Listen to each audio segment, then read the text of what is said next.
loving in our souls. And no money in our coats. Well, you can say we're satisfied, and you can say we never tried.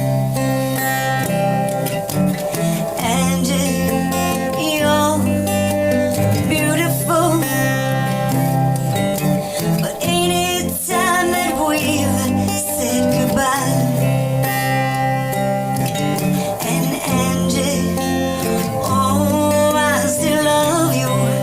I love you, and I remember all those nights we cried, and all those dreams we felt so close seem to all blow up in smoke.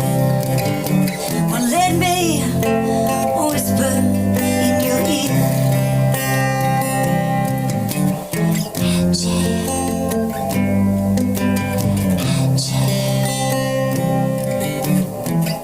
where will it lead us from here?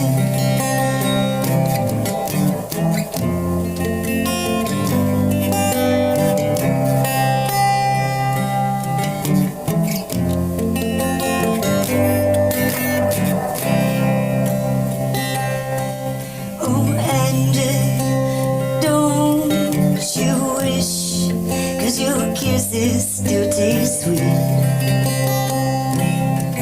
Oh, but I hate that sadness in your eyes. Hey, Angie, oh, my pretty Angie, oh, ain't it time that we've said goodbye? Oh, with no loving in our souls, and no money in our coats. Oh, you can't say you were satisfied. And Angie, oh, I still love you. I love you, baby, and everywhere I look, I see your eyes. Oh, there ain't a woman that comes close to you, my Angie. And come on, baby, come on, dry those eyes. Hey, Angie, oh, my pretty Angie,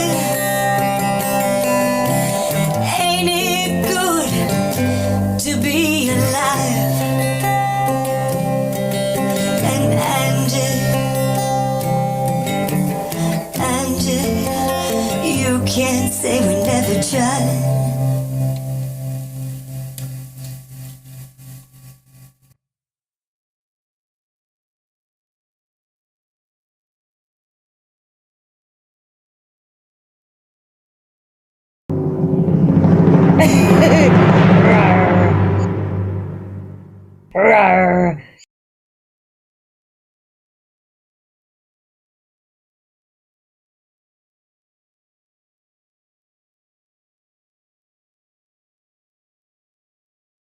Hi, Brian, how are you?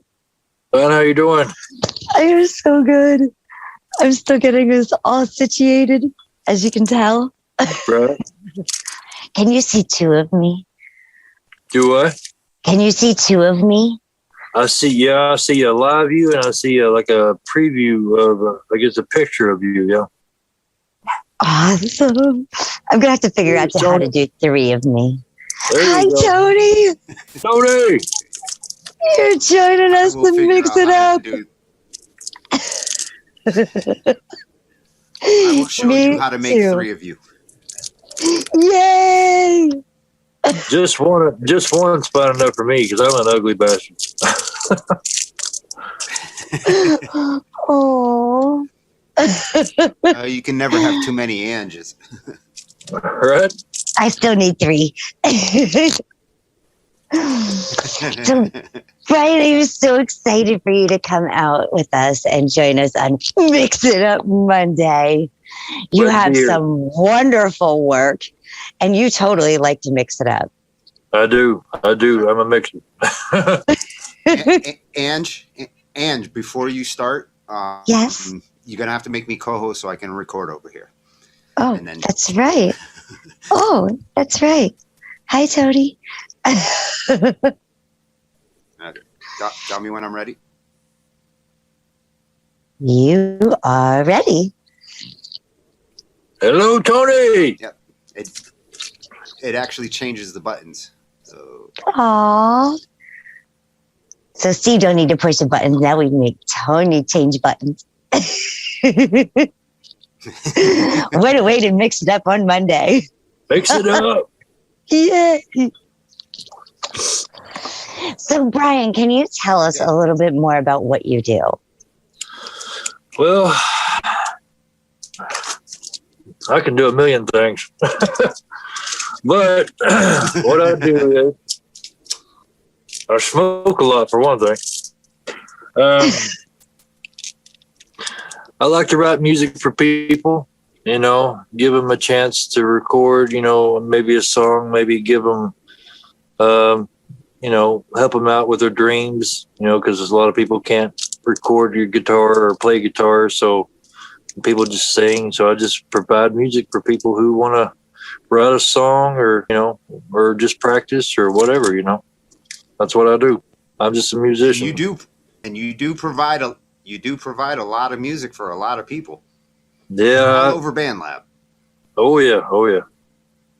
Don't know how, but it just flows through my veins, man. And you've managed to make it all over the world. Oh yeah. You have some great musicians that you work with, from the Damned Old Hillbillies to We the Others. Right. Can you tell us about like some of the people that you work with from the Damned Old Hillbillies? Let's start with them because you know I love them. You got Tom Benz. He's from Germany. You know, he's a wonderful singer, and he plays spoons, plays the harp, plays bass. He's just an all-around talented guy. You know, he's very. I don't see why he's not famous yet. And then you got a guy from Thailand, Chattawan. He plays banjo, dobro, and fiddle, and he's another musical genius. You know, and you got Tom Callahan from Connecticut, and he's just a beat master. He can play any style from jazz to metal. Callahan's from Connecticut? Yep, Tom Callahan, yep. Really? Yep, he's from Connecticut. Tony, you just moved from there. I knew that 5 months ago. I just moved from there. He could be your neighbor. He could have been your neighbor. Now you know it. He would have been. They're all cool, very talented guys, and I'm blessed to work with any of them. You know, because to me, I don't think that I'm a great artist. I mean, I get told I am, but to me, you know, personally, I just like to jam and do my thing. But other people are just, some people are obsessed with me. I don't know why or how, but I'll take it. You know, but I'm just blessed to be playing with these people. It's because you like to spread the love like me. I do. I like to help people out, you know, write music and stuff like that. I don't know. I just like I like having a helping hand where I can, you know. I'm so excited you're here. It's so nice to finally meet you after months of emailing and messaging. And right. Well, I'd say come out and see one of the shows, but there's no shows going on. Not yet. We're supposed to open back up in April. That'd be nice. Right around spring. And you're local to me. Very local. I traveled only from Philly up to here when I started playing up here, and then gone to New Jersey a few times, played in New York, and members of the band have played all over the place. Guys I play with. Well, I definitely want to come jam with you when things open up. Sure. I have the Phlegm Cave is downstairs. Okay. That's my music room, and that's where the band practices. There's always a drum set, a bunch of amps. I myself own a 5-string bass. I use that for the recordings up here upstairs. Good for bothering neighbors. Yeah. Your creativity is like mine. It's wild. It's why I'm into music, and now I have more time for it. It's great. So I'm always bugging the drummer. I send him some weird song or weird idea. It's so hard when you can't get together to work on it, to say, here's what I need here, going back and forth.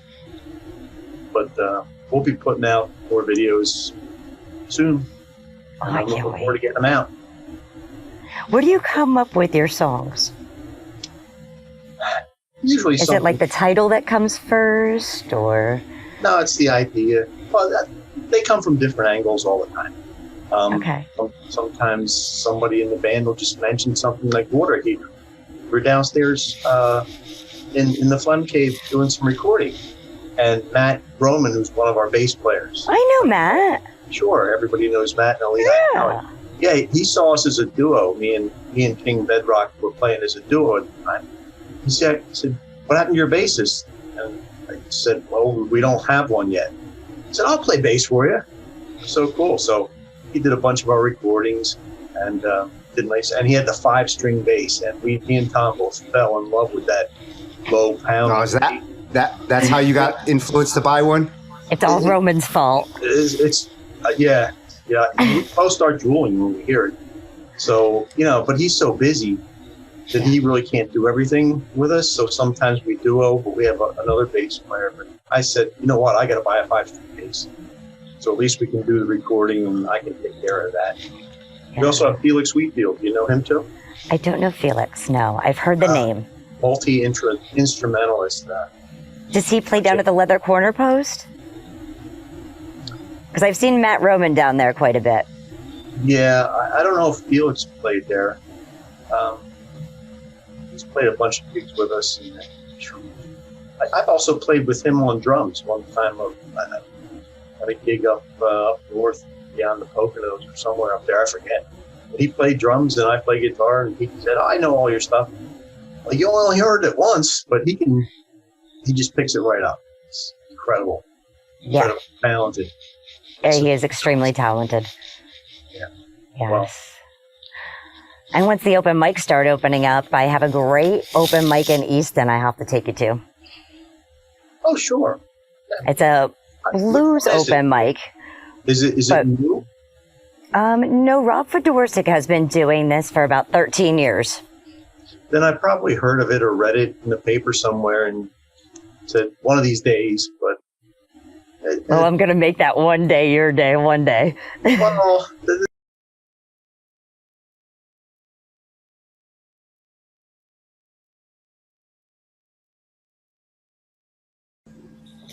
Hi, everyone. Thanks for coming.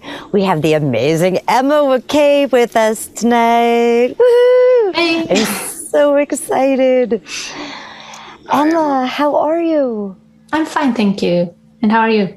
I'm great. I'm so excited to meet you. You have Thank been you, one of my likewise. favorite artists since I came to the Band Lab. Thank you. I'm glad you like my music. Absolutely. When did you start playing? When I was very young, I used to play with my friend when we were like 8 or 9. We didn't speak much English then, but we made up our own words and we made music, songs in English. That's awesome. Yeah, it was That's fun. when you start having fun Yeah, and really Absolutely. loving music. yeah. Oh.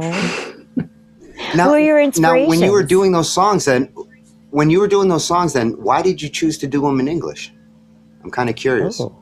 Yeah, because all the shows we were watching on TV were in English, and all the bands and all the artists we liked, yeah, they sang in English. So we wanted you were to sing in English as You well. were emulating, you were emulating the music that you were hearing. And, Yeah. and because you were hearing in that language, it was more natural to do it in that language. I never got a chance to ask somebody that who sings in another language like that.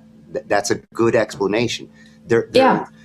They're playing what they're used to hearing. So it's the influence of that music that caused you to sing in English, because you do it immaculately. When she told me that it wasn't your first language, I wouldn't have known listening to the songs. Thank you. I do sing English better than I speak it. Oh, you speak you're doing it. great. You speak it better than I do. So at this point, you're already ahead in the speaking. Thank you. That was a great question, Tony. Who were your inspirations, Emma? Because you were saying you had listened to a lot of different musicians and things like that when you were younger. Yeah. We usually just listen to the top pop, Britney Spears and the Backstreet Boys. I love the Backstreet Boys. They were my favorite, absolutely. But our parents also used to listen to a lot of music. So we had Springsteen, and there's a band here in Norway called DDE. It's kind of country-like music. And we used to listen to those a lot. So, but I do listen to all kinds of music. So I don't know who my inspirations are actually. All of them. You have a lot of folk in your sound. You have a lot of folk in your sound, and curious where that comes from, because it's a nice classic folk sound with a twinge of country in it. But folk always has a little country in it, but it's a strong folk sound. Yeah, I used to listen to a lot of Larkin Poe, the earlier Larkin Poe CDs. So maybe I have it from there. I think that's some folk in there. I think. And if you do a lot of acoustic guitar singing, singing on top of acoustic guitar, it lends itself to folk. It's kind of like you have to do folk if you're going to do acoustic guitar jamming. Yeah, kind of. Well, one of your latest songs I seen was I Hope She Makes You Happy. Yeah. Can you tell me a little bit about that piece? Maybe how you wrote it? Yeah, of course. It's a song about when I separated from my husband some years ago, and he found himself a new girlfriend. And I just sat there and I was thinking a lot and crying a lot, of course. And I found that song a few weeks ago now. And I thought I'd just make it into a better song. I rewrote it in some bits and pieces in there. But it was just really my way of saying to him that he deserves to be happy. And that I'm sorry I couldn't make him happy. And I hope she does. Well, it's definitely beautiful. I know. This is the only piece I played for Tony because I've been leaving you a surprise. This is what she teased me with. But it's like a little therapy there as far as getting some of those emotions out in a way that music helps sometimes, just to go from anger to, acceptance. Yeah, it's my way of dealing with things. When I think a lot, I sit down and I write and I sing. Well, that's beautiful that you're able to actually take something negative that happened and turning it into something positive. Yeah. That's very difficult to do in that type of situation. I'm very happy I can do it. Absolutely. Oh, you're beautiful. Yeah. Be glad you can, because people who can't get pent up and they give themselves ulcers and other ailments because they don't find a way to get it out. It's important to have an outlet, especially when you're going through things like that. Those songs sometimes make the best classics and the best songs because they're so emotional. Yeah, I agree. Music is definitely good medicine at that time. Yeah, sure is.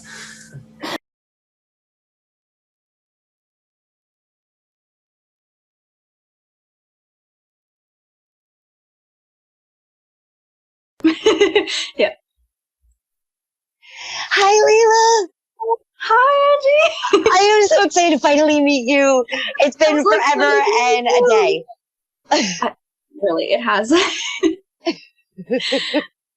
And she has been talking about it and saying, "Oh, we're gonna get to meet Leela all week."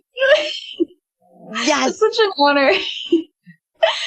I was even playing your music today. Oh, I gave you a shout out, and I was playing some of your music earlier today. I believe we also played her on Wednesday for Whip It Out Wednesday. So we're definitely sharing you. Like, I love you so much. Oh, thank you. You have an amazing talent. Oh, thank you. That means a lot. It really does. So when did you start doing music? Tell me more about you. You know, I've always loved music. It's it was the first thing I could do. Like when I was 5, I was inspired actually by The Little Mermaid, Ariel, and I tried singing her songs so often, and you know, I sounded like a dying cat at first. It was my parents, every time I would sing, they'd be like, "Oh Lord, here she goes again." But I don't know, like I always loved it. I started writing my own songs when I was 8, and then from then on, I kind of unofficially, you know, I was in my own world whenever I would do music. And just last year, I think in April, I started BandLab, and that's when I started exploring, you know, and expanding my voice and everything. So, Oh, So wow. BandLab You was started definitely the last one that April. really got you. yeah, You have been busy. I've been very Only been on since busy. April, and I've seen you. Yes, I've seen you all over the place on there. I mean, it's the first time that I'm putting myself out there. The first time I ever decided to sing in front of anyone, or, I mean, a crowd, was my first talent show. That was school year 2019. I did it in my junior year. I sang my song, New Beginnings, on the ukulele. And that was the first time ever. Sadly, I didn't win, but it wasn't about that. Nobody really heard the lyrics, so I think that was the problem, because the acoustics in the gym were really bad. But it was my Well, first time, you know. Actually, if you got to sing in front of the crowd and get through that, then you did win. Exactly. Because that is a big Crazy thing a big win. Crazy thing was, like, I was nervous at first when I was, like, sitting on the bleachers, but then when I got in front of it, I looked at all those people, I'm like, hey, guess what? I'm doing it, not you. So, you know, I gave myself a little bit of credit. I was like, you know, I got this, and I wasn't nervous anymore. I looked down at my ukulele, and I thought, okay, you know what? I'm gonna do it. And a lot of people cheered, so I was really proud. When did you start playing the ukulele? At what age? Actually, I started playing it 2 years ago. The only reason why I started playing it was because I wanted to perform that talent show, but I didn't know how to. Initially I wrote New Beginnings on the piano, but I didn't know that they had like a keyboard or anything for the talent show, and somebody else was using it already, so I had to find a way. And I asked my teacher at first if he could play for me, but he wanted to teach me instead, so he taught me how to play those 4 chords that I was using. And eventually from then I just like started playing on it on my own. My mom got me my own ukulele, and now I'm, you know, I can't get away from it. I'm playing so my fingers bleed, kind of. And that's the beauty with the uke, is that they're very easy to pick up on. You know, they're designed to be expressful instruments where you just have to learn the chords.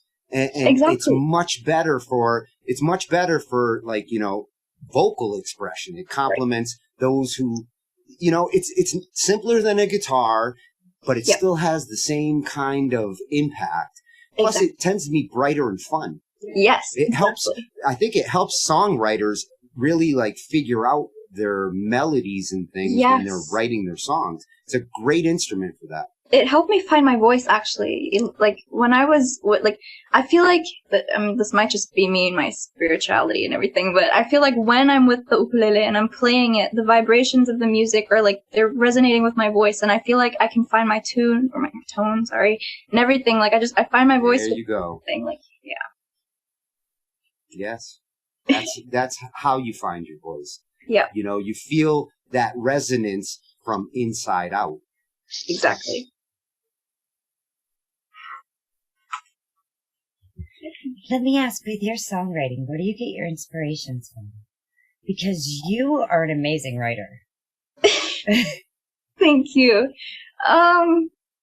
Honestly, it's hard to say. Like, I love writing. Even if I'm not writing songs, I will be writing in general. Like, I guess you could say journalist. Like, I write whenever. Like, there was a time where nobody would listen to me, and I think I projected that in a lot of my songs. And instead of, you know, talking to people, which mainly maybe was my problem, I wrote it in a diary. And so I read a lot too. I read a lot. So I kind of like, I pick up, I don't know, expressions, I guess, from books I've read, from songs I've heard. I have, like, as my boyfriend likes to say, a mind of my own with a mind of its own. You're you. Exactly. It flows. I feel like, And a lot of this is like thinking out loud. You know that yeah, exactly. When you're writing those emotions, it's like thinking out loud in sound. Exactly. Yeah. And the songs, they write themselves. All I do is I sit there, I close my eyes, and I think of like what I want to say to the world. What is it that I want other people to know? And sometimes there will be times where I'll feel like writing a happy song, maybe, or other times an inspirational song, or maybe I'm sitting there and I'm not having a good day, and I'll write a song like that. Sometimes those are the songs that end up being the best, most therapeutic for the writer, and the most popular to those who are like, oh, I'm having a bad day too, but now that I'm hearing the song, I'm feeling like it's a little better. Yes, definitely. I think the biggest goal that I have with my music is to give whoever's listening that kind of like lend some kind of sense of maybe, I don't know, that you're not alone. Kind of, I know like when I'm listening to music and I'll hear about somebody else dealing with depression or dealing with something that, I can resonate with, then I will feel at ease because I know that I'm not alone. And another goal that I have is like, I don't know if you guys have ever felt that, but maybe like you have this thought in your mind and you're worried about everything that's going on maybe in your daily routine. And then this one song plays, and that one moment you're actually listening to the lyrics and you interpret it. Oh God, I can't talk today. Interpret them totally differently than you usually would. And it just feels like that song was meant to be like somebody. Oh, yeah.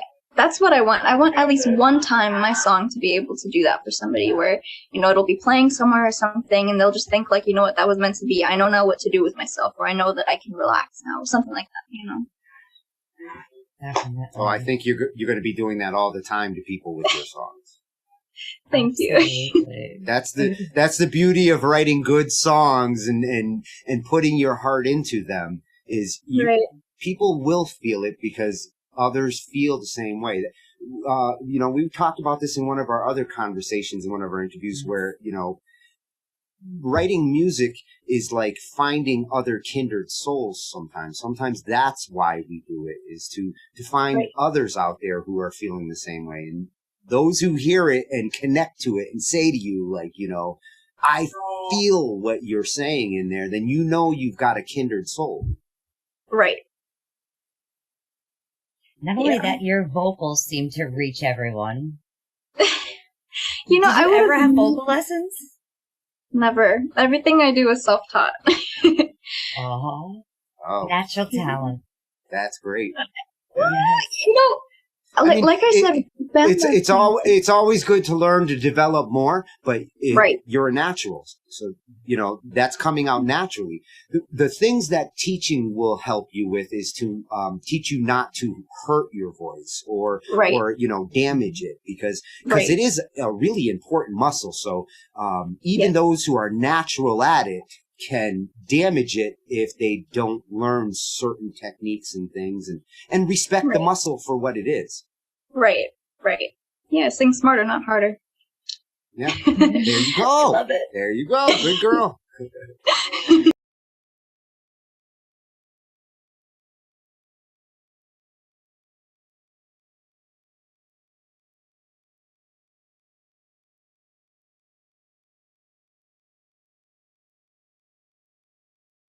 Hi, everyone. Thank you so much for joining Tony and I tonight. We have an amazing artist from the UK. Hi, Faye. Hiya. I am so excited. This is an honor to meet you. We got someone from across the pond. She's across the pond.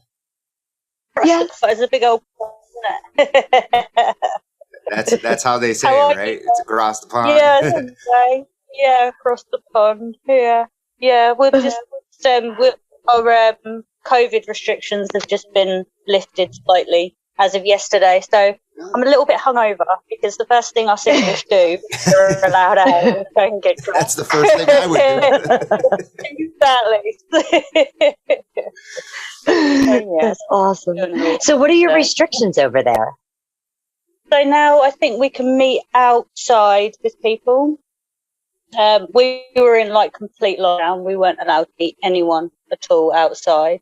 So now we can go in gardens and but there's no restaurants, pubs or anything open still. They're opening in April, I think. So yeah, well, you can just go out for walks. I actually went around my sister's house, which I wasn't meant to, but that's all right. You won't tell the government. Oh yeah.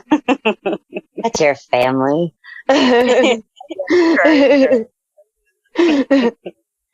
So Faye, I am so curious about you and your history with music. What age did you start? Tell me about yourself. So it's weird, really. So I just sang one day in the car with my mum. I think Whitney Houston was on, I Will Always Love You. And I must have been about 10 years old, and I was belting it out like you do as a kid. And then my mum was like, you can sing. And then that's when I just started singing. And then one day, I think when I was about 15, this girl laughed at me when I sang. So then I didn't sing ever again until I was like 24. And then went for a nasty breakup with my daughter's dad. And then I started writing at 24 because I couldn't write before. I tried. I always wanted to, but I couldn't. And then, yeah, it's just sort of progressed from there. And then I started recording songs on my phone from YouTube and stuff. And then, but it was really amateur recording. You know what I mean? Like really, really terrible. So luckily, lockdown, I come across BandLab, and then I can make stuff properly. And I've just sort of progressed from there, really. I've been on here, a year in May, I think, roughly. So that's pretty much the extent of my musical history that way. Wow. So you've had a journey on and off how many people we get. We get a lot of people who have been on for just about a year and a half, which is how much time I've been on too. Go figure. Seems like everybody we have has gotten on around the same time. Yeah, right before the lockdown. Because I went looking for it. It's not well advertised, is it, BandLab? It's not like it's all over Facebook. Click here to make. You got to stumble on it. Yeah, exactly. You either stumble on it or you're looking for Cakewalk. I found it because I was looking for Cakewalk. And so they now own it. So if you want Cakewalk. Oh, okay. Yeah, Cakewalk's a great recorder for your computer. But they give you everything you need right on the phone. So a lot of people really just jump on and use their phones. Yeah, it's amazing what you can create in like 4 hours, isn't it? Off your phone. Yeah. And I second that. It brings the musician out. It brings the musician out in a lot of people. I mean, you know, a lot of people who would normally not try to write or do something with music, but they have that music inclination. I think it's really helpful for that. Yeah, definitely. I was saying to someone the other day, I said it's going to, once all COVID stuff is all finished and someone like recording companies stumble across BandLab, some of the talent that's going to come out there is going to be ridiculous, isn't it? Because it's all natural. It's not, you know, created by them. It's all natural talent. I think it's the new place that talent scouts and studios, engineers and record companies, this is the new place where they're going to go look. Yeah. You know, up till now, they were starting to hit YouTube and find the YouTube artists. But when you have a music platform like this and it's filled with musicians, BandLab really is more about musicians than music fans. You have music fans, but it's really more about being with your peers and finding people to collaborate with and things like that. I think the studios are going to go look there to find their talent in the future. Yeah, they should, because it's packed with it, isn't it? Absolutely packed with it. And I have a couple of friends that say like, oh, why have I not got many fans and stuff? I said, everyone on this app is an artist. They're not your fan. Do you know what I mean? We're all in the same boat. We're all the same thing. Yeah, exactly. No one's below you. Everyone's an artist. If you know what I mean. Not the fans. Kind of nice. It is. I go on Facebook. I don't know what the hell I am there or who the hell I'm around. Yeah. At least on BandLab, I know. I love it. And I love your voice. So don't ever quit again, okay? I won't. No, this is quitting now. Built my confidence. It's nice that, because like your family and stuff, they're like, yeah, it's really good, but they know you, don't they? So it's not the same, is it, as a stranger listening to music, being like, oh, yeah, this is well good. Like it's different, isn't it? I think.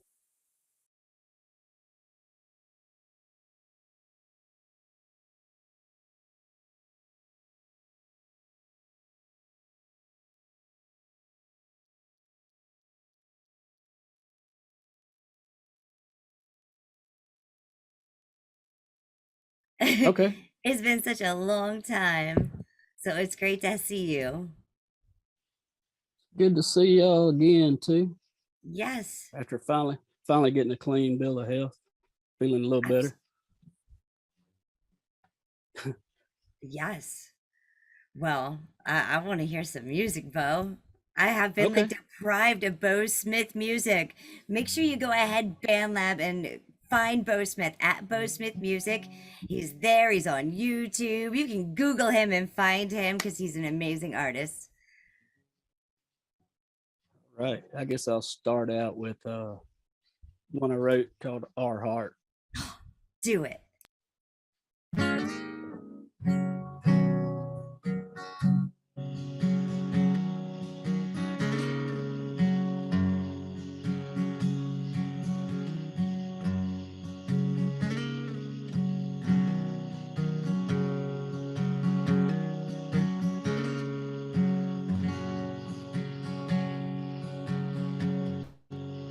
Nights are getting colder, so I'll build a fire, and you can come on over, and we can dance for a while. I love to feel your body right next to mine, as our hearts are beating in 3/4 time.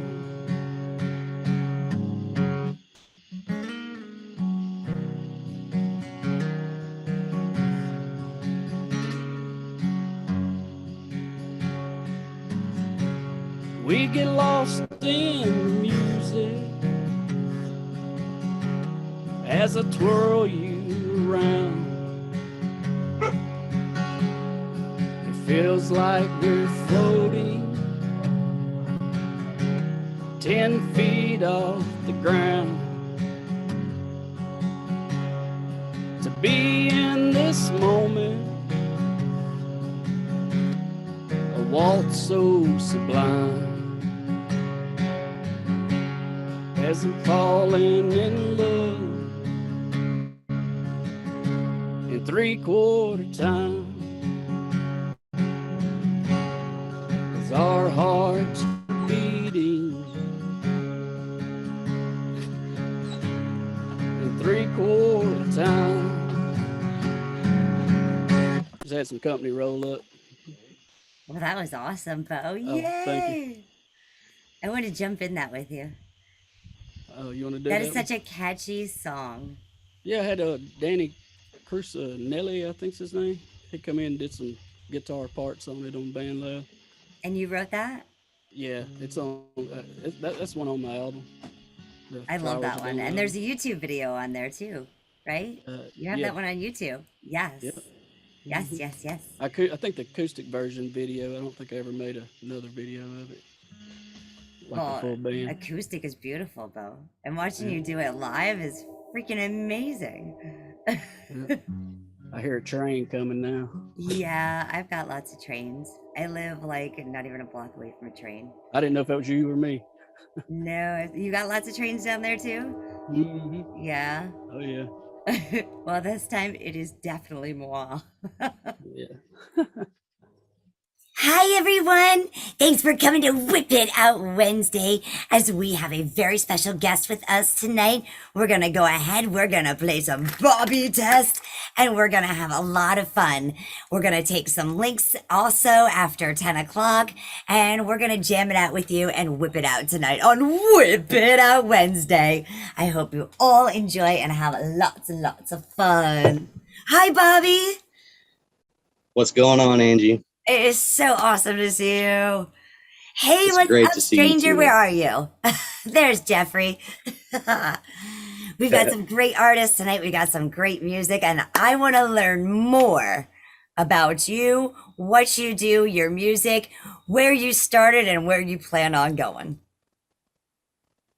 Well, I'm excited to share it with you. Yay, yay, yay, yay, yay. Okay, so Go ahead. Go ahead, shoot. No, I want to hear from you. Oh, I was gonna say, when did I start? I was 15, I do believe, in the back seat of a Pontiac Aztec, and I wasn't forced to rap, but it was like they went in a circle in the car, and it got to me, and I was like, no, I'm good, not gonna do that. But peer pressure, Just one day as you always. felt it. Yeah, and we'll see. And I kind of selfishly thought that what I said was better than everybody else in the car. So then after that, I kind of started doing it in my head when I was by myself driving around, and it's accumulated to a talent, I do believe. That's freaking awesome. So you started at 15. You started with like freestyling and going ahead and throwing out lyrics. When did you start actually like sitting down to write? Was that also at 15 or? No, I actually just started writing about a year ago. About a year ago. That's incredible. Maybe a little longer, maybe a year and a half. That's incredible. Yeah. Did you ever play any type of instruments?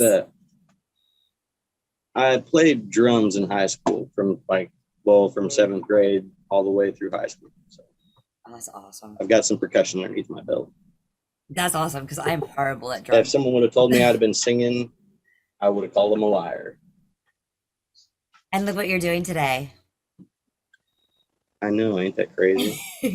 Let me ask, how'd you find BandLab? What a tangled web we weave. Actually, I found it from one of my buddies that used to rap from Scott City.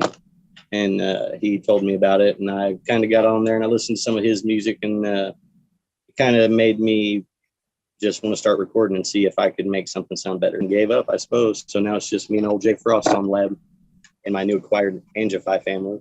Yay! That's awesome.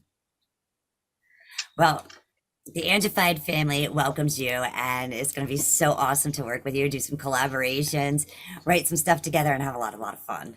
I've already met some pretty cool people, and I've already got some, like RJS. He worked on a couple of my songs the other day, and he absolutely killed it. Hello, everyone. Welcome to Whip It Out Wednesday. I am so excited you came, and I am so excited because we have Chuck Z. Ah! I've been waiting for this for such a long time. Welcome, Chuck. Howdy. How you doing? Tony, are you ready for this? It's always awesome when Chuck's in the house. Glad to have you on board, Chuck. I'm glad to be here, Tony. Thanks a lot, man. So, Chuck, you are an amazing artist on the lab and off the lab, and I have to say, I need to know more. I need to know where you started because you are just amazing, whether it is your songwriting or the way that you lay down tracks or your ideas, your creativity. So I have to know, where did this come from? Was this mom, dad? I mean, it had to come from in the womb and genes, no? No, not at all. Not even close. Really? Yeah, it's Aunt, uncle, cousin, teacher. no. I just I've been playing music my whole life. You know what I mean? I started off playing the trumpet when I was a little boy. All through school, I was a band nerd. You know what I mean? Played in marching band. I played in jazz bands and stuff like that. I was going to go to Berklee College of Music at one point, but I couldn't get the money to go there, so that fell through. So I went to college. Yeah, I couldn't make the ends meet on that, so I went to college and did the political science thing. I was going to be a lawyer, but I didn't end up being that, so I became a police officer. But I always liked music. I stuck with playing music, even though I never did anything with it as far as professionally or even on the side. I've always played. I put the trumpet down many years ago, and I picked up the guitar because I always wanted to play guitar when I was young, but it was always such a strange instrument to me. My dad played guitar when I was young. He played bluegrass, and he used to take me to bluegrass festivals all over the place. And he Oh, played that explains bluegrass. some of your sound. That Yeah, explains some of your influence. yeah. My dad and my uncle used to take me to bluegrass festivals all over West Virginia and whatnot. Because I'm from southwestern Pennsylvania, which is right on the West Virginia border. So we used to go to bluegrass festivals all over the place. And so, but I tried to play guitar when I was younger, and it was such an awkward instrument for me to learn. I had a hard time learning it. I didn't start picking it up until I Oh, was around especially going 19 from years old. trumpet. Yeah. You know, that's a But big switch from trumpet to guitar. when I was about 19, I was living on my own. I borrowed an acoustic guitar from my dad, and I bought a chord chart, and I started learning some chords, and it started coming easier to me at that time. And so I started learning some chords, and then I started just playing by ear, just some CDs and whatnot. And I always loved blues, and so I was listening to like stuff like from I also played harmonica too at the time before that. So I was listening to stuff like Willie Dixon and these old time Delta blues guys. So I started trying to like play that type of blues music from the stuff I was playing harmonica to. And I was really into BB King and the older stuff from the Chicago blues scene. And I started picking up on a lot on the Chicago blues by ear. I never took any lessons on guitar, unfortunately. I wish I would have, but I never did. But so everything I learned on guitar was all by ear. So there is limitations to my guitar Blues playing. is one of those ones. Blues is one of those ones where lessons aren't blues. You don't have to necessarily take lessons to get assimilated to a guitar. I mean, once you learn that like first blues scale, it almost is a feeling genre. You can feel out blues. And we have a special guest with us tonight on Angified. It is our own Dick Roar. Let's give it up for Uncle Dick and Laundries. What up? Hell yeah! Woo!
Hell yeah.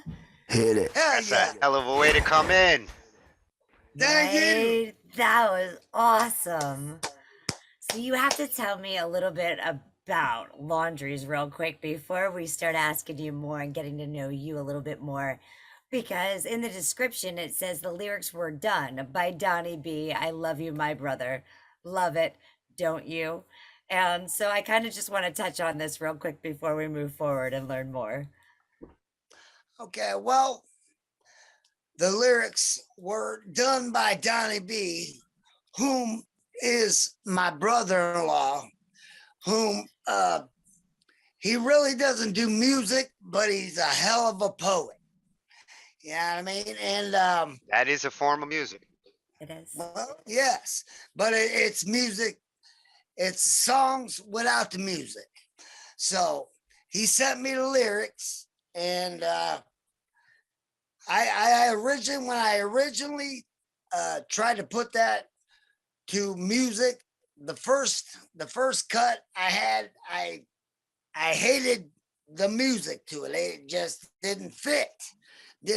So here on BandLab, I searched through a little bit, and I found this one here, Dislocate, and I put it on, and I put my headphones on, and I just started singing his lyrics to it, and bam, that's what we come out with, baby. And I fucking absolutely love it. I love it.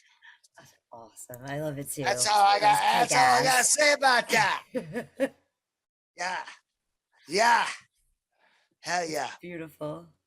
It is. It's a beautiful thing. Absolutely beautiful. It is. It's magic. Thank you. Thank you. Thank you. Yes. And to be able to connect with your brother-in-law on that level.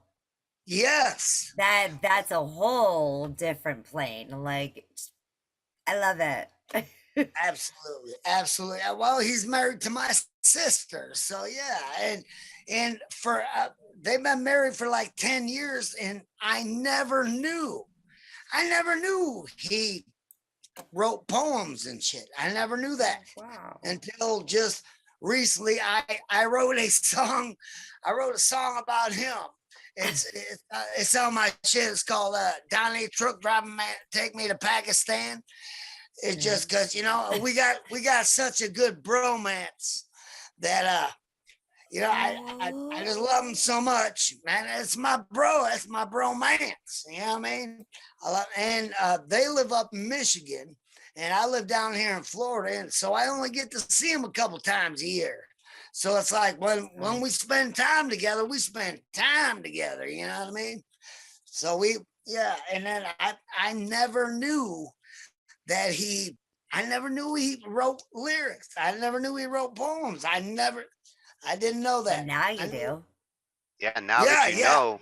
Yeah, now well, you can go. me, I got a fucking dictionary from him now. You know what I mean? Ever since I did that song, he's like, well, damn, if you like that one, I got a million more for you. I'm like, come on, baby. I love when come that on. happens. Yes, that's awesome. Yeah. Look, unbelievable. Unbelievable. And so it sounds like you got a really strong family bond. Let me ask, where did it all come from? Obviously, mom and dad, I mean, but where were your influences there? Tell me about you, Ricky. Well, you know, my dad really doesn't like music at all. I mean, he'll listen to it while he's traveling or something, just for some ambiance, let's say.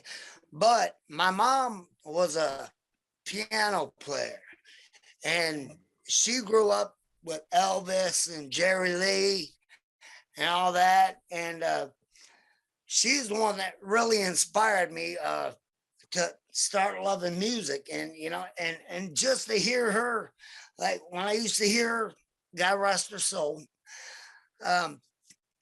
she used to play some like Jerry Lee, and you know, some boogie woogie, boom, ta boom, ta boom, you know.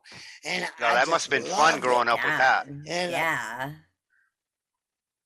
It was. But you know, the thing was, Dad was real strict, and so it's like the only time I could listen to music when Dad was at work and shit, you know.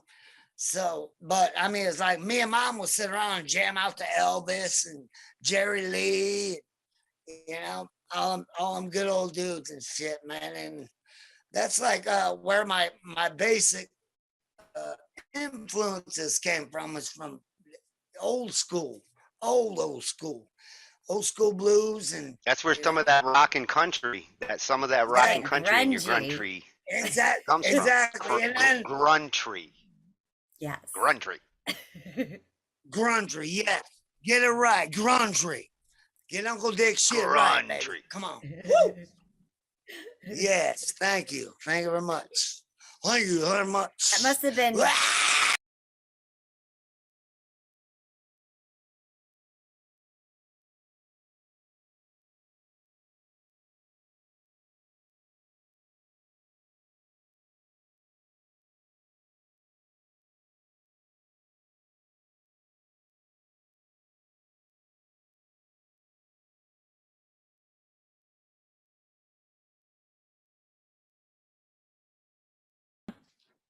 Holy Moses.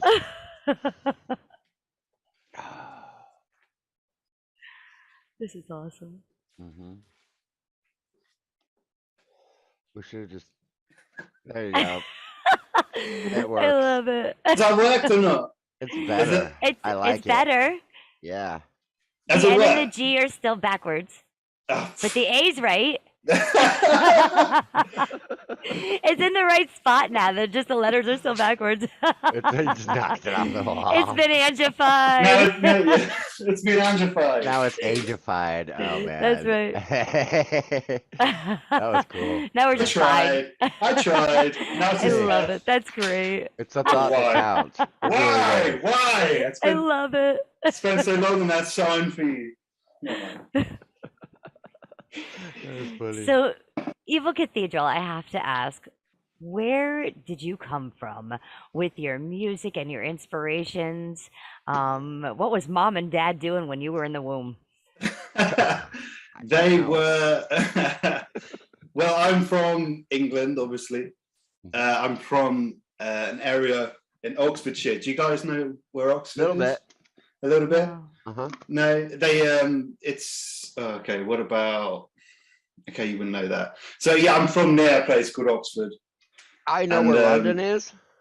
Everyone else, so you say you're from England, it's like, oh, you're near London? Is it like, near no. London? No. No, it's about an hour's train ride to London. Okay, so I mean, an hour's north, not far. or is it It's kind of it's down, it's south. It's south. Okay, so it's down south, not quite as far down as London. Okay, but it's above there. And yeah, I'm just just from a little town, really, and not a lot happens there. So you know, you have to make it happen. You have to make your own excitement by creating a world inside your head, and that was music for me. So yeah. Did Mom and Dad listen to music or play any instruments, or uncle? Like, no, my dad was a rocker. He had long hair. He had a long feathered earring. I remember those days. I mean, yeah, you should find yours out. Yeah, he had a leather jacket, a motorbike. Favorite band was AC/DC. Oh yeah. But apart from that, no one else in my family is musical. It's just weird how I was the only one who sort of gravitated towards it. But there you go. I guess I'm the enigma. I'm the other one out, which I don't mind really. You're it's the good to be. I'm the green and yellow sheep. Yeah. That's it. Green and yellow. Green and yellow sheep. But yeah, but I just love music, as you guys. Did you get involved in music in school? Do you know what? I remember this horrible memory of me singing in front of the class. Ugh. And I was the only one who took part in singing in music when I was at secondary school, and everyone was just laughing, and I still kept going. So I'm surprised I still carried on with singing after that. But I just carried on, you know, kids are mean at that age. So I was like, they're just being mean, you know, like you can do that. Even though I probably did suck, you know, I was probably about 12. So, Okay. but yeah, as I got older, I just thought, yeah, I'm not too bad, you know, I'm not as bad as I thought I was. Hopefully you guys agree with that. Absolutely. Did you play any instruments? Yeah, so I took piano lessons a very, very, very long time ago, and I forgot most of it. So now I play by ear and I play what I know. But yeah, so I do, yeah, just keys. I'm trying to learn guitar at the minute, but the strings are terrible, so I need to buy some new strings. And it's weird. It sounds really crap. Like I started to play a few chords, and I had a friend come round. I was like, "Is it me?" And she's like, "No, your guitar is just terrible. Like you need to buy like a good guitar." That's the thing, yeah. Yeah. Yeah, my dad bought me my first guitar when I was 15, and it was terrible. And Was I think it? he was hoping that I wouldn't play, and it sounded bad. And I just kept it up. I was like, well, Yeah. and finally, you know, for Christmas, I was like, well, this crappy guitar. Let me get a new guitar. And they're like, are you gonna play it? And I'm like, come on, just drove them crazy, basically. And they bought me a really nice guitar, so they That's kind of cool. You wormed your way in.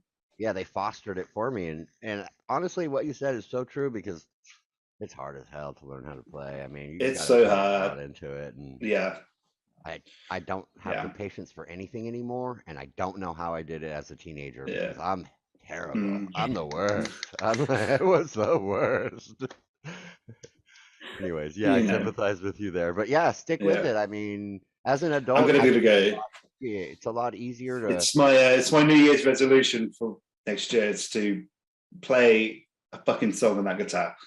Nice, I like it. If you ever need any help or anything, I'll be glad to, you know. I will take you up on that offer. For sure. It's time to whip it out Wednesday. We have Inkbox 360 with us tonight. And it's all about the location, baby.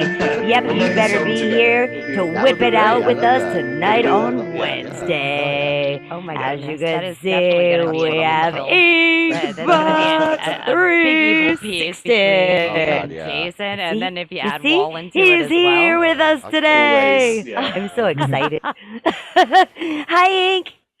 Hey, How are you? I'm doing good. How about you? I'm so glad you just had a show going on too. That was crazy awesome. Mm-hmm. I see you play Boy XL. Mhm. Yeah, good way to warm up. What's that? Yeah, it's a good way to warm up. Yeah, for sure. It is definitely. All right, I'm going to get my face in here so you guys can see me as well, sharing the love on Angified. Ink, you know, you have been very interesting I to me see in your all the things that you face. do. You hear me too, right? Am I muted? No? Mm-hmm. No, I hear you. Oh, okay. I just had to plug in my headphones. Oh, okay.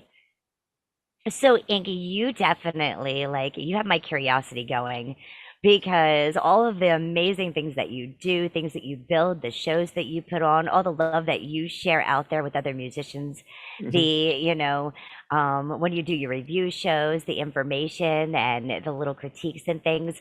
So, I want to know more about you, Ink. Where did you start? Well, we all Like, start mom and somewhere. dad, like, were they musicians? My grandfather, he used to be a pianist. He lived in Tennessee for a while. I never met him though, but it runs in my family that we're all musicians and everything. And so for my 12th birthday, my parents bought me a nice, little cheapy little Casio keyboard, stuff that the kids played. And, I've been doing music for like 20 years, but of course the first 7 years were wasted because I was just mashing the keys like, ha, this is fun. But when I turned, That's what I did for 7 years. oh yeah, definitely.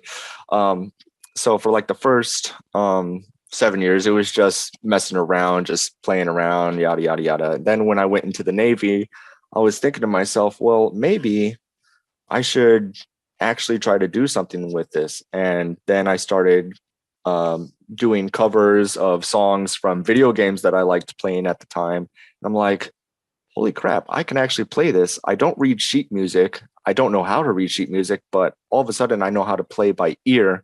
And so it evolved to a point to where I could almost play any song I wanted just so long as I heard the song about 5 or 10 times. And I'm like, and I was starting to get really good at it. Like, it was weird. Like after I got out the Navy, I decided, oh, maybe I'll do some live shows and see what people think. And I did my first gig. It was at like a local park area. This person, he hit me up. He said, "Hey, I noticed that you take your wireless piano keyboard outside to the park and you play sometimes," because that's the way I did it. I was just vibing out outside with my keyboard and everything, and I was just chilling. And then he said, "Hey, I got a sweet mixing board. I got a whole audio board with some 15-inch loudspeakers and everything. I think people would really enjoy what you're playing." And little did he know that I was just doing cover songs from video games and stuff. I'm like, I think the kids will really enjoy it. I'm like, okay, sure, why not? So he had a stage set up and they had all these lights and everything. This was my first big gig. I think it was like he paid me for, I think it was like $150 for like a 1 hour show. And that was pretty much like a warm up for the other band that was going to show up. You're lucky you got paid on. Yeah, the first gig. You got paid on your first gig. That's awesome. Yeah. I didn't get paid on my first gig.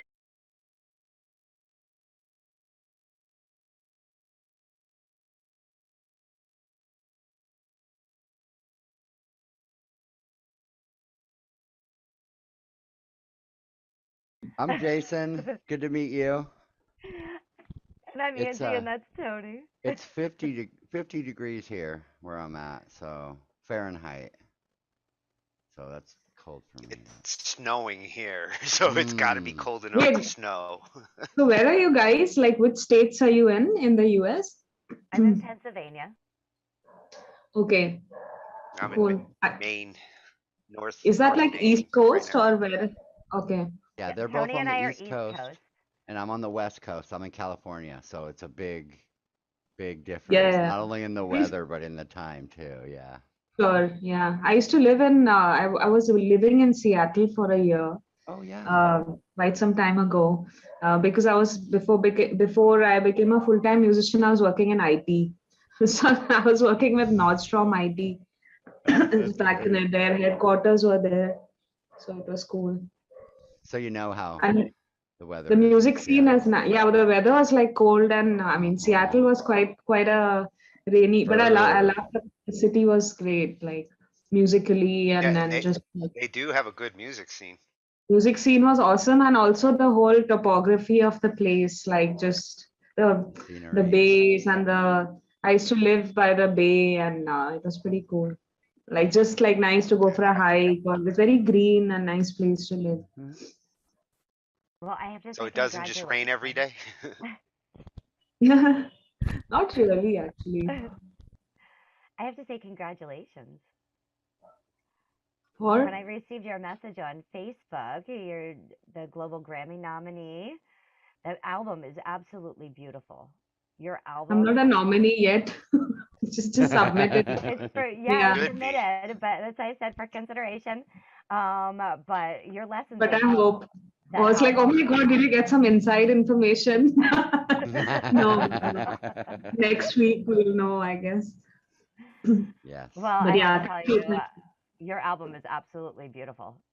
Thank you so much, Andy. The that way really... that you are able to take different genres of music and stick them into that format, and the music, the way that it is orchestrated and all put together, it's just absolutely beautiful. Thank you. That's so kind of you to say. And I love how you mix the whale sounds in that one song that Like, Oh yeah, I did was you know listening actually to it, we figured and a way I to didn't use the realize whale. that was the name of the album.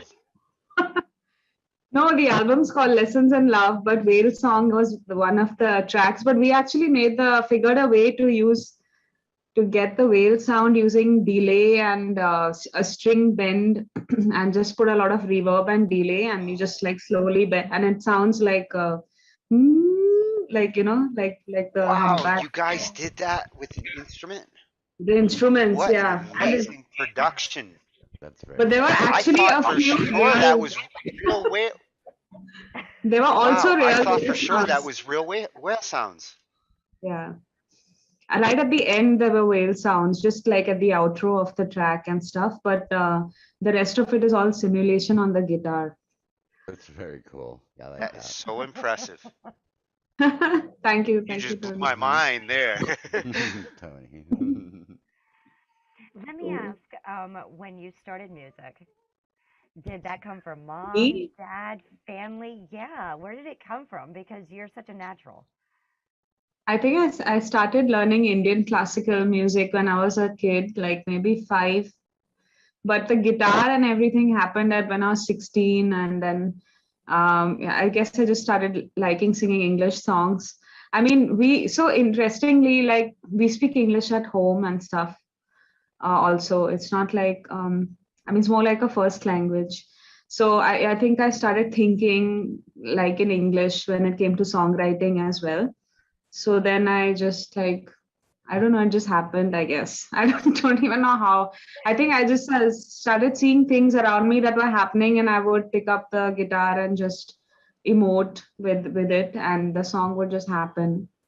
And we started like we had a band back in college when I was 16, and then so it kept going. Like I kept having bands like wherever I was in whichever city I traveled to, and then ultimately I started writing songs when I moved to the US. Actually, I think it was the IT monotony of the IT job, which I was like, okay, like I used to come back from work and then sit to the guitar and write. And I think that's actually where I did my first gig of original music. I think 2007 or something, where I wrote songs of my own. Otherwise, it was covers and things like up until then. So that was actually cool because I think the audience in the US received the show well. And so I thought, like, okay, maybe people might like my songs. I should continue writing them seriously. And so then I quit and came back to India because I couldn't be in the US on the visa I had because I had a visa for IT, not for artist or anything. So yeah, then I came back, and that's how the journey began. Actually, it was cool. But I think like I also learned a lot along the way from by jamming with different musicians, and I think your influences get like on Whale Song. There was this Australian guy. He came for this gig I was playing in Delhi, and he was just like, "Hey, we should jam." And I was like, "Yeah, cool." So after the gig, when we were playing, I was like, "Oh, this sounds nice." And then, so I think it's like also about the uh, continuous sort of interaction with different artists and listening, just keeping your ears open. That sort of That would helps build. explain your diverse world sound, considering like Yeah, I think your music background. maybe. Yeah, I think it's a lot to do with like also because when you travel to different places, you pick up like on the local, the music sonic vibe of like when even in India, like the city where I grew up was very influenced by Indian classical. But then in the south, I worked in Bangalore, and there was a lot of rock music that was happening there. And then in Delhi, in fact, interestingly, there's a big jazz scene in Delhi actually. There's Wow, piano, that's jazz. a lot of contrast. Yeah, there are a lot of jazz musicians, and I think Seattle was a lot of grunge and whatever. Like actually, a lot of different kind of music that I was listening to. So then I think it kind of seeps into your work somehow. All these things that you're hearing, Definitely. and also being in from different cultures. Like in the Indian music has a lot of.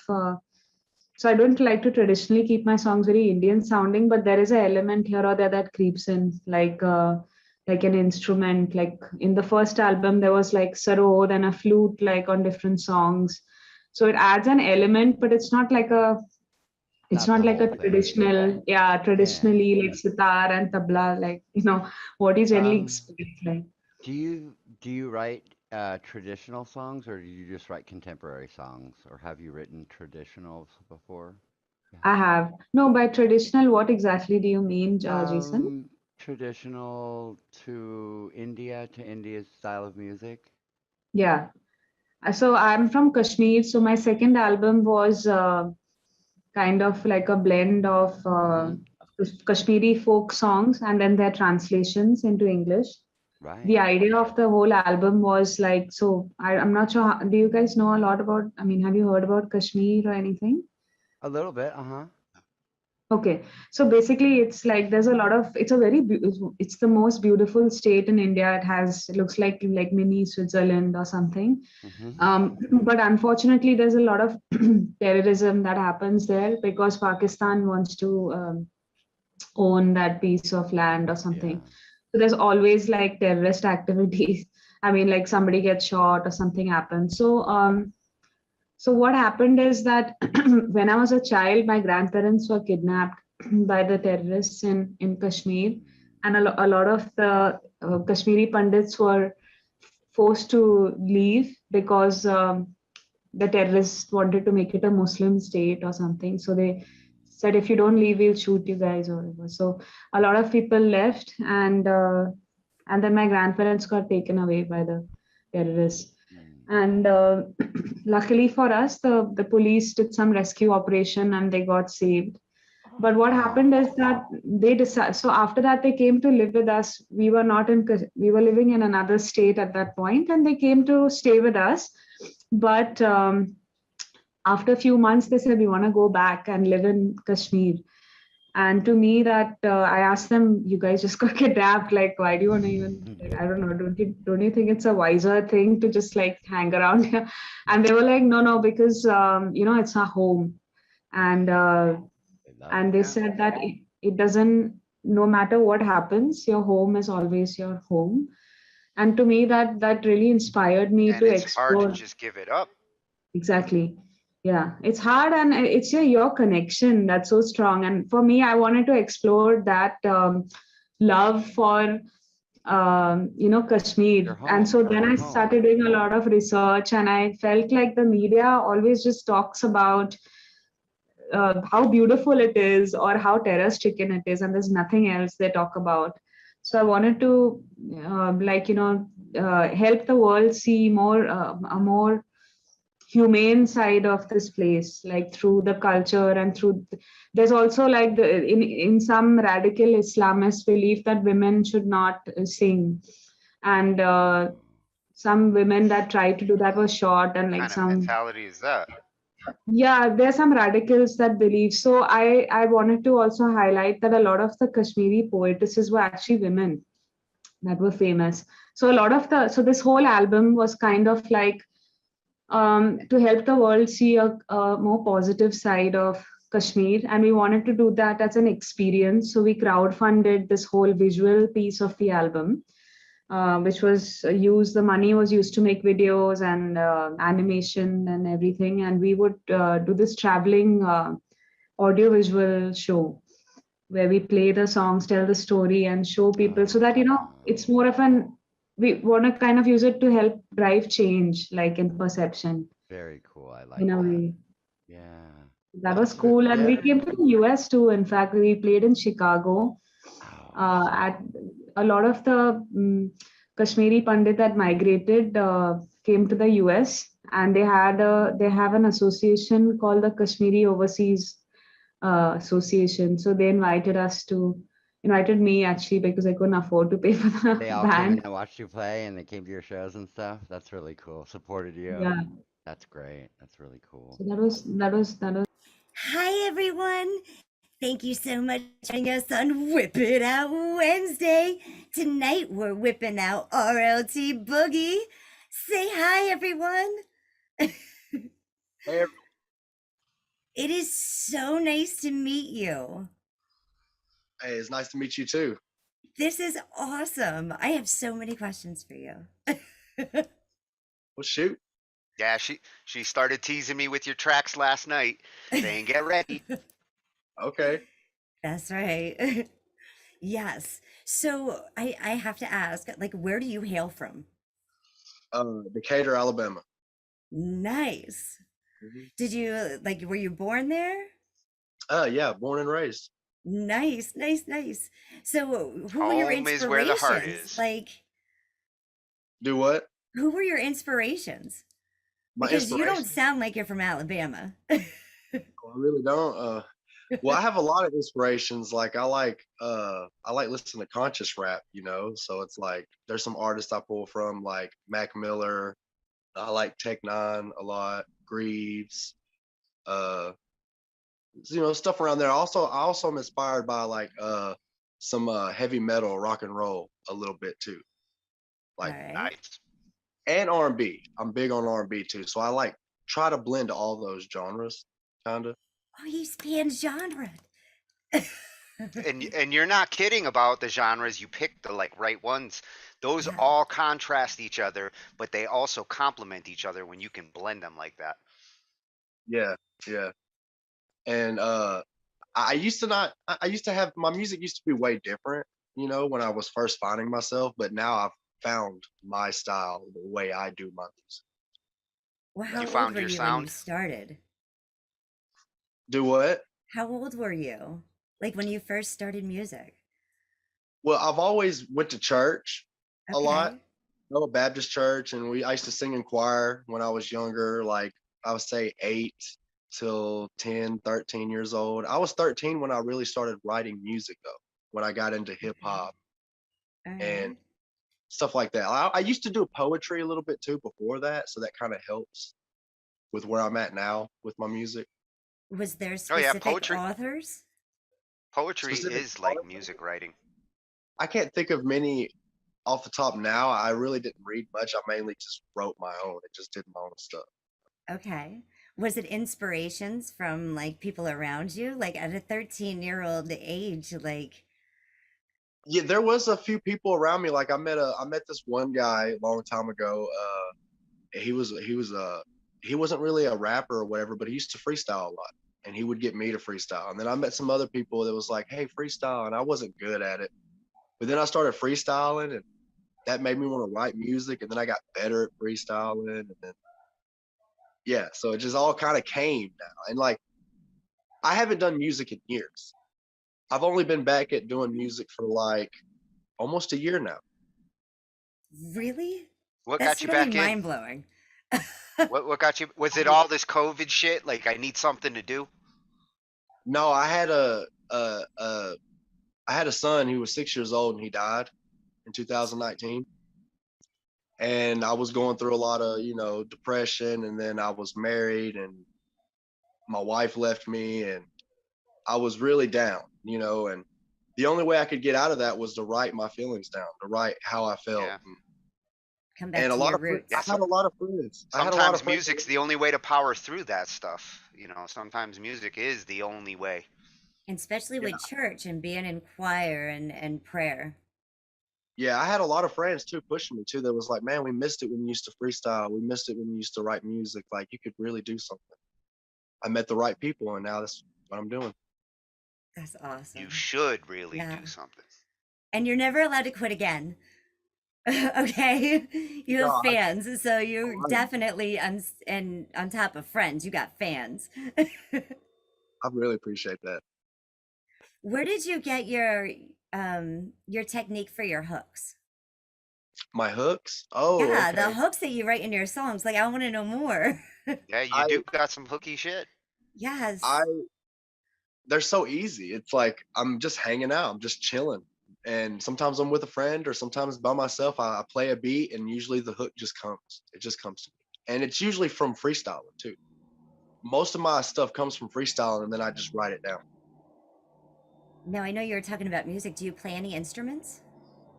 I actually don't play no instruments. Okay. So where do you get your beats? Well, I have there's a few people I get beats from. There's I don't know if you ever heard of Riney Beats. He's pretty big. I get a few of his beats because he makes a lot of acoustic beats. But there's also someone local that I'm starting to get beats from. I'm gonna start messing with him now because he's local, and I'm trying to support him. He's called Seven, DJ Seven. He's pretty fine. Nice. Oh, Ange loves numbers. I do. But my number's 3. Okay. Well, that's 2 3s plus 1. It is. It is. So where do you plan on going in the future? Because your song, like you're coming out with like hit after hit after hit, and even like your videos, like the one video that we will play tonight, like just the way that you painted it, shall I say, because that's what you did. You're an artist, and you Yeah. literally painted that picture in that video like perfectly with that song. I appreciate that. Yeah, it just like I wanted my first video to be something cool too. I didn't want to come out with a generic video. So Yeah, a little But slideshow video. Because but yours where I is want to well go, done. yeah, I kind of just want to go. Like I'm really love what I'm experiencing. Like as soon as I joined the game, as they called it, I've performed at least more than 100 times in a year. I've been so many places, and then people look at me all weird at first, but then when I start spitting and they see what I'm about, they respect me and they all want to work with me and all that. And just that part alone is the fun part, because it's not just my music, it's the other artists that I found by doing this music. Like I became a fan. Like I don't even listen to mainstream anymore because I listen to all the local power. Where can you listen to mainstream anymore? I listen to what Ange plays. That's the better radio. I feel that. And it's pan genre, so you'll never know what you're gonna get. I play it all. So I know you said you like metal and rock as well. Yeah. When you were Oh, yeah. growing up, who were the artists that you listened to? Well, I do like, classic, AC/DC, Journey, Metallica. Those are the My classics. My favorite metal band has to be System of a Down. Nice. Nice. Good choices. I see I really them like how twice. they go from mellow to heavy, like in a lot of their songs. Like I really Now, what's your favorite to perform? Like when you're performing, what do you feel the most natural in? Is it the hip hopping? Is it the rocking? What makes you really get your groove when you're? I mean, I have a song called "Love the High" that every time I perform that, I just really love performing that. People really feel that because I do a performance. I have usually a girl I pull on stage and she'll perform it with me. Hey, that's how to do a performance. Where's that video? There's one on YouTube. There's a few on my artist page on Facebook too. Awesome. So I know you said you have the YouTube, which I'm going to share that with everyone in a moment. And then you also have the Facebook. You have Instagram. Yes, I do. Right. That's it. At RLT_Boogie. Sweet. You guys better go like, share, and follow. I'm also on all platforms too. So I got a bunch of music on all platforms: iTunes, Spotify, and it's RLT Boogie. Just look me up. Nice. And nowadays, that's how you have to do it. You gotta diversify and spread out. Yeah, you can just Google me and I'll pop up. So.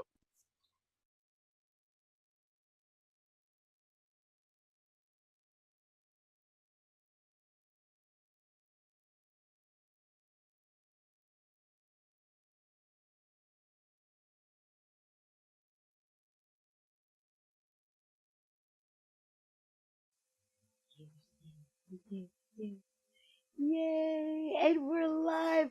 Hi, everyone. Thanks for coming to Whip It Out Wednesday. Tony and I have a special guest for you tonight. We have our own BandLab T-Bone. Oh, and I 09. can't wait to see what he has in store for us. I want to pick your brain. All right, let's do it. It's an absolute pleasure, y'all. Y'all already missed a pre-warm-up convo, but these seem like some great people, and they're definitely doing something really good here on BandLab. So y'all tune in. weekly, see what Miss Angie and Bo Tony's got going on. And they're going to show love, man. Well, tell us a little bit about yourself. When did you start writing music? Because you were an amazing lyricist. Thank you. I'm truly humbled. I'll be honest, you know, being raised in the ghetto down south in Texas, you know, you pick around and you see what's going on in the environment. And the funny thing is that I actually didn't fit in, right? I didn't. I mean, I had my hair slicked back like it is now, but it was gelled down, you know, shirt tucked in, all that. And I mean, we ended up in the smack dab of the hood in Lamarck, Texas. And I noticed that, you know, like classmates and stuff would be looking at me funny, like, man, who's this new kid on the block? And so they ended up checking me, ended up getting into a lot of fights and whatnot. And see, I say all that because originally I was a sketch artist. I love to draw pictures of cars, Dragon Ball Z, my favorite WWF wrestlers, stuff like that. You know, I was always quite creative, and I think it was inherited through my grandparents. But anyways, well, you know, down here in the South, you know, we do like this country slang rap, this real kind underground, you know, gutty, but it's still very soulful. And so it really just caught my ear, and I stopped drawing at 12 years old, and I picked up the pen and pad and I started writing my lyrics. And that's really just what got me jumped off. I just took my art and channeled it into something completely different of what was going on around me. And believe it or not, that actually wasn't a good idea at first. So that's pretty much what got me into writing. That's what got me into writing music. Was that right there? Basically, my environment. That's a lot. Go ahead, Tony. I was going to say that's the flow I went. I started with drawing and then went to music around 12. Went from the visuals to the audio. Yeah, I definitely. You know, I salute anybody who loves to draw and who loves to paint. Like, I'm a big Bob Ross fan. And I don't care what nobody says. He may be eccentric, but him and them happy little trees, man, they'll take you places. They really will. He's a great artist. But if you take that and you're able to do that to somebody's imagination, now that to me really stood out, because I'm like, wait a minute, I'm not seeing anything, but yet I'm literally painting you a picture, a lyrical picture, if you will, before your eyes. And you know what they say, you know, a picture's worth 1,000 words. Well, what do you do when you rap? You probably hit about 1,000 words per song. So there's your picture, you know. Beautiful. Anyway. Absolutely, and that's what you're supposed to do. And that's how Ange always. Things. Yeah. Paint that picture. Yeah, that's how Ange's storytelling always is visualizing through descriptive words. That's why she's the lady of lyrics. Already. You know, I haven't got a chance to really flip through your page or really anybody's, you know. Being a full-time dad, you know, it's between that, running my business, it's made it really hard for me to even get on the lab and show the love that I've been wanting to show. I mean, I've only been back for like 2 weeks, and now here I am talking to Tony and Angie, baby, let's go. You know what I'm saying? So it's just crazy, you know. And you know, I support all you young artists out there. You know, Angie was gonna ask me at some point, but I just need to go ahead and throw it out right now. If you want true inspiration, you know, don't ever give up on your dream. I don't care what it is. You know, if you want to make shoes, you make the best damn pair of shoes you can. And even if you don't sell one pair, go back to the drawing board, make another pair. I promise you, before you know it, you're going to be the next Jordan, or you could be the next entrepreneur. And it's the same way with art. It's the exact same way. You can go as far as you want in this business and in this industry and on this platform. Mr. Ryan Walton was actually the one that told me that. He's the real Ryan Walton right here on Band Lab. So he told me that, and it stuck with me. So great words to live by. Amen. Even if you just make it for you, that's a start. Yeah. Make it for you, and then next thing you know, you're making it for everybody else. If it solves something in you, it can solve things in others. Yeah, most definitely. The beautiful thing about music is that no matter what genre it is, as long as it is true to one's heart, as long as it's true to oneself, then others are going to relate. That's why you got people down south like, yeah, we jam screw and everything, but we'll put a Corn album on real quick, like, yeah. So I mean, it is what it is. If it's real and it's authentic, then people are going to relate to it.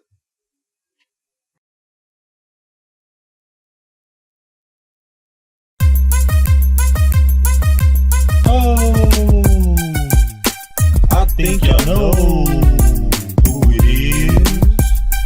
Too late, chill, T-Bone. When it comes to the game, only got a tidbit. Misfit, but gifted, screwed up with a drill bit. Sobered up and found nobody to chill with. And I got it. Recording in progress. There we go. We're here with Dule, Chillin' T-Bone. What? Ooh, Southside. Hey. All right. So this is so exciting. You guys have this EP coming out, right? Yep. I'm so excited about this. The Chilled Bone. Yeah. Chilled bones, man. Dule, chill, and T-Bone. At it again. Yes, That's it. yes. I'm so excited. This album is like awesome. It is awesome. Like it is magic. I was listening to it and I was like, holy crap, this is great. Like I can't wait to share this out with everyone. Like I know when you sent me that message with the whole collection tee and you're like, here, pick whatever you want. Like I can't choose because they're all freaking brilliant. They're all brilliant from start to finish. Absolutely brilliant. Well, thank you. Dule's style makes it really easy for me to write and to come up with concepts because I look for those different sounds inside of the beats. And I got tired of just doing regular trap beats and stuff like that. And Dule could still bring a nice hard hit with his bass, but in the same breath, it's like his beats are painting a story, whatever his story is. What you got, Dule? Why don't you tell us a little bit about the concept of your beat making? Concept of my beat making in general usually starts out with a good strain of cannabis. And from there, it depends on what is in my surroundings at that moment. So usually I'll have something like, I'll have the TV on, not like I'm watching TV. I just like to have the sound so it sounds like people are in the room with me. But I'll pick up on whatever I'm hearing. And that's just usually what comes to the beats is something, I don't know, just triggers me. I'm like, oh, this is going to sound really good this way because this, and then I just throw stuff together and hope that it sounds good. Well, so far so good, man. Keep that shit coming because that's what inspires me. It's the same way with writing. It's like I basically am just taking what's happened in my life and trying to hit it with an Edgar Allan Poe feel. Like I want to hit it with like that poetic side, not just regular, hey, I got money, or hey, I've done drugs, or hey, I do all these things. It's like, no, I want you to hear the story behind it. So what I'll do is I'll sit there, and as I'm reminiscing on all these life events, it's normally based on an emotion that I'm feeling at that moment, at that time. So if I'm feeling sad or something, or if I just found out there's a loss in the family, then the next song you may hear from me is going to be something real deep, real personal. But then again, if I just got done wrestling with my kids and I got 5 cups of coffee in me, well, you're about to hear some hyped up, come on, let's get crunk, writing style. So grab your cape. So, yeah, grab your cape, man. So Angie, do you want to get a roll on this? What we got going? What's going to be the first one? Well, we can go ahead, and I know you only have a limited time. So what we'll do is I'm going to ask you about the pieces, and I'll put the pieces in later. So that way we can make sure that we get all about these songs, all about your creations, and all about both y'all's art, because you guys definitely inspire me, and as well as others.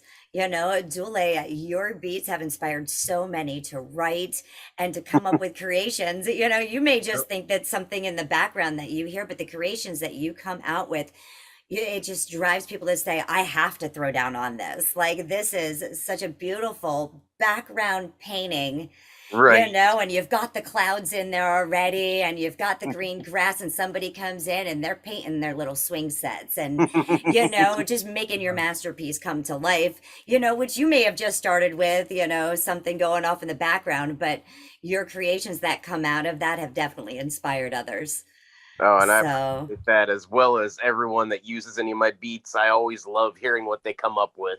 yes. And I know you've collaborated with T-Bone, you've collaborated Yep. with Lord Cynic, Many you times. know, and many others. So Yeah. you're definitely an inspiration, you know, to all of us artists. Oh, Yes. thank you. So, yes. Definitely So, Dule.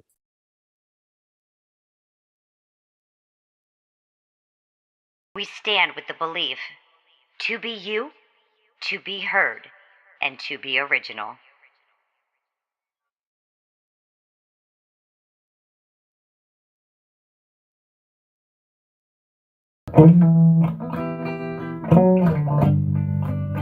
I love you, oh loves. Do you have thoughts?